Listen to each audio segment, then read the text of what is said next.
what are the avenues, attorney, available to the Philippines under international law to bring back Zaldy Co to the Philippines? The easiest is the cancellation of his passport to facilitate or compel or encourage the host country to deport him back. So that one. The second one is to request the Interpol through a red notice for assistance for his apprehension. It's covered by another treaty. Another one is to request through diplomatic channels for the assistance of the host country, in this case, Portugal, under the auspices of the UN Convention Against Corruption. That's another convention, that's another international treaty where practically all countries, including the Philippines and Portugal, have agreed to cooperate to curb corruption. There could also be diplomatic requests, diplomatic channels requesting Portugal through the DFA or even a presidential intervention. Well, some of these have been done by the government, like the cancellation of his passport, but if he's a holder of other passports, then that doesn't really have any effect, right? That's possible, but our understanding is that the other passport that he might have is also a Portuguese passport. So it's well within the powers, authority, and discretion of Portugal whether or not they will cooperate with us. Most probably they will, because Portugal is a part of the European Community, EU, and these countries are very particular, particularly against and vigilant against corruption. Right. So we expect that they would cooperate with us. All right. If you could kindly comment on this, here goes the government again, say announcing what steps they're taking, which they could have like months ago. Yes, I share your wonder and apprehension because this should have been done so many months ago. I don't know if this is the only time that they're acting on it, or this is the only time that they are announcing it because they'll soon have some results. We don't know, but you're correct. This should have been done assiduously by the government right from the very start. Or quietly. They could have done this, quietly through diplomatic channels. Correct.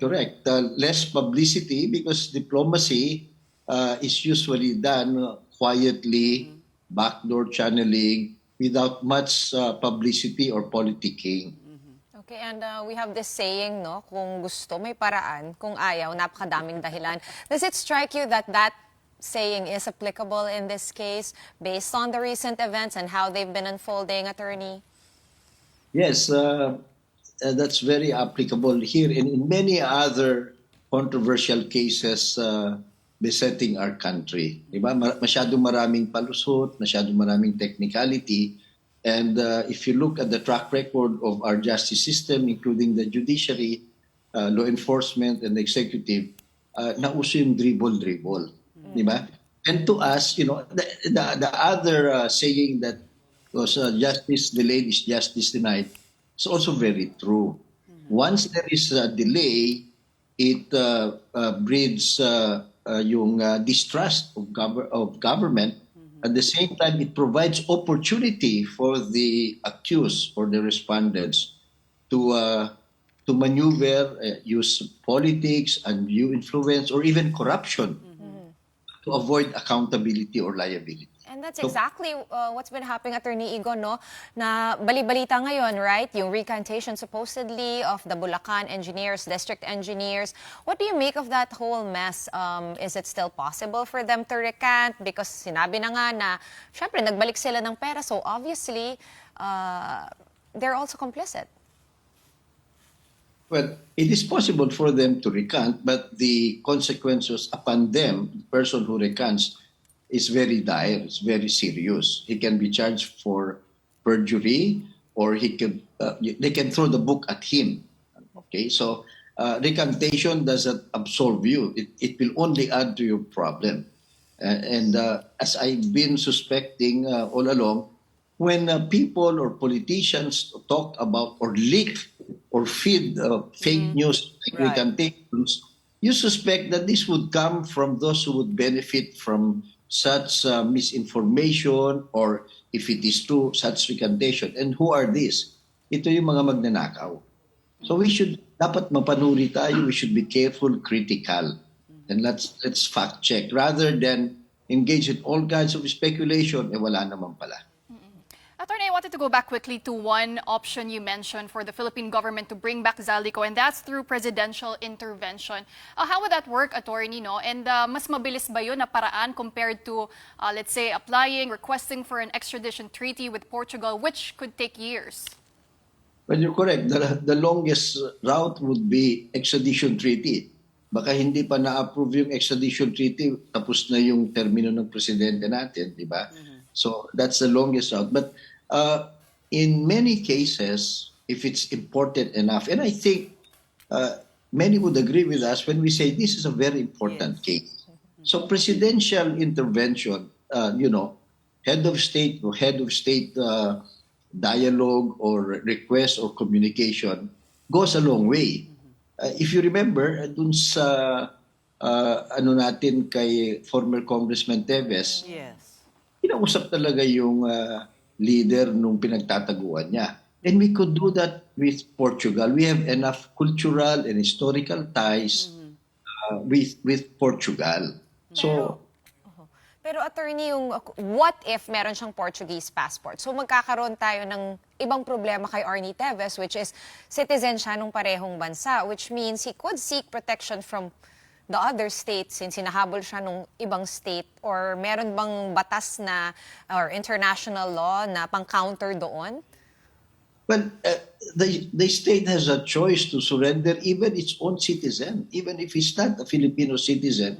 If they value enough our diplomatic relations, or they believe in the justness and the importance of this case and this anti-corruption campaign, then they will surely surrender that person, whether they're citizen or our citizen. They don't want to be, these countries don't want to be coddlers of criminals and grafters.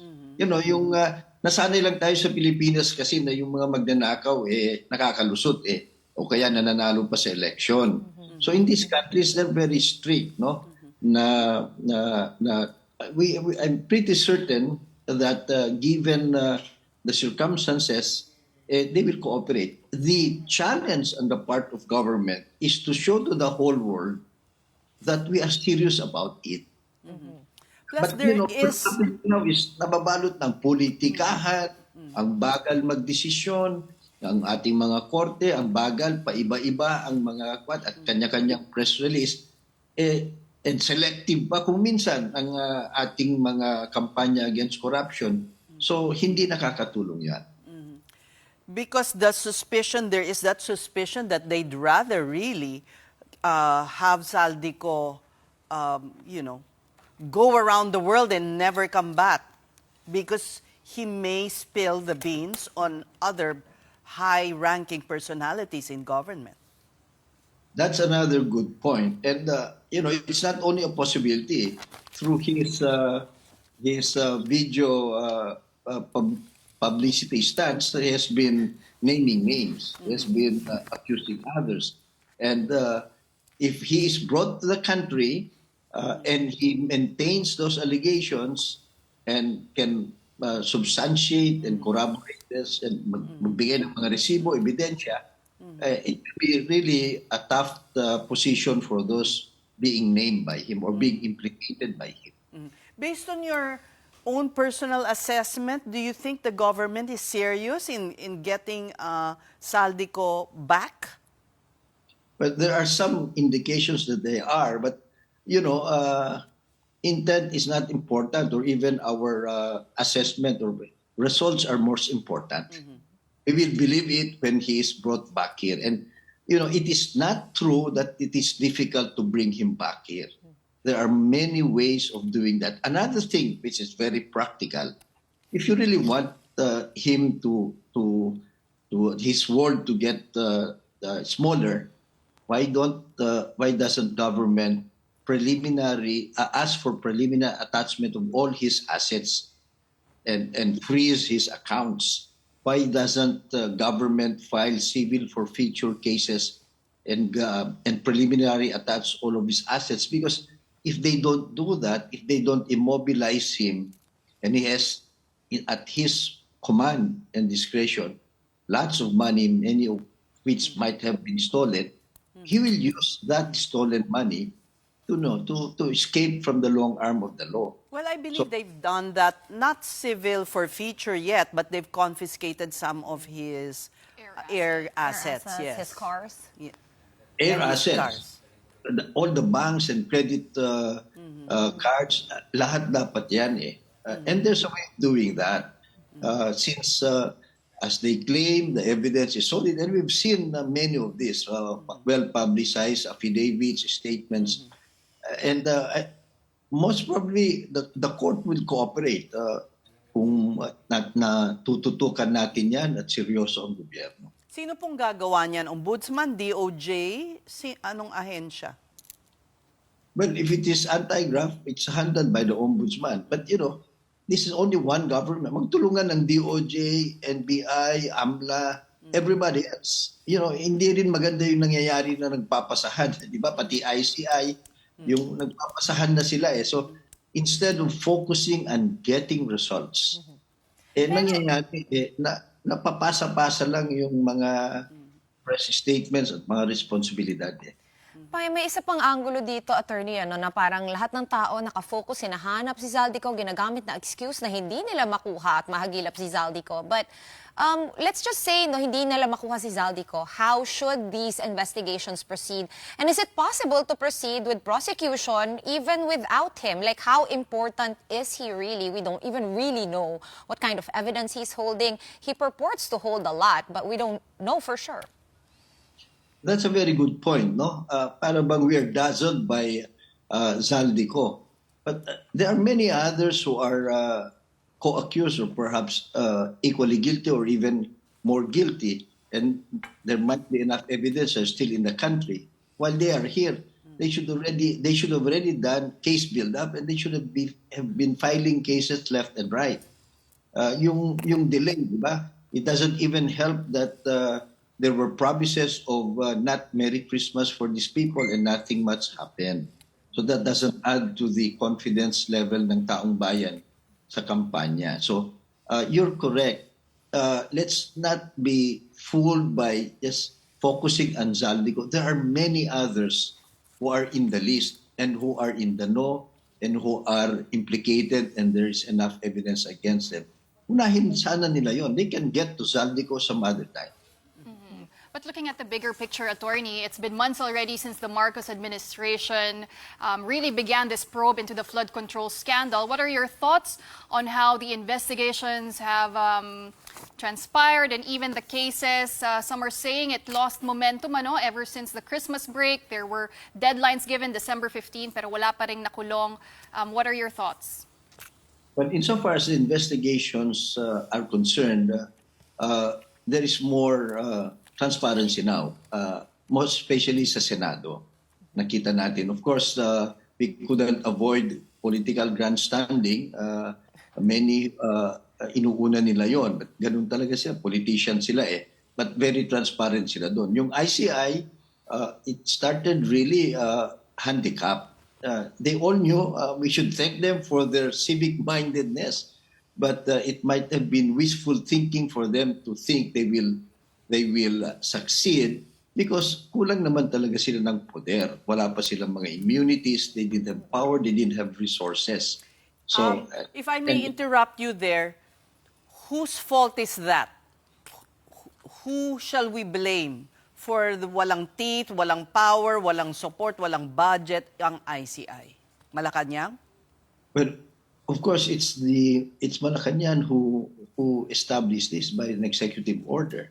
So, kung talagang seryoso at alam naman nila kulang yung poder, they did not ask Congress to quickly pass a law to give more teeth to the ICI, give it funding, give it stability, personnel, and resources in the ad hoc. Okay. So that's So- one. But so it did help also that ICI initially said they'll be transparent, but pagdating sa mga big fish o yung mga important people, powerful people, executive session na. So that was also a big letdown. So, and then at the start of the year, if you remember, bakante na yung ombudsman noong July, matagal bago nakapag-appoint. So, because we've been saying all along, the ombudsman is the most powerful investigator and prosecutor. Kaya lang, matagal nag-appoint. Nung na-appoint naman siya, he had problems with his personnel at hindi rin natupad yung kanyang pangako for Christmas. So, these are all the confluences of events na in hindsight, it could have been handled much better by the powers that be. But we cannot yet conclude na, they're dragging their feet because they're not really serious. Is that too much of a stretch naman?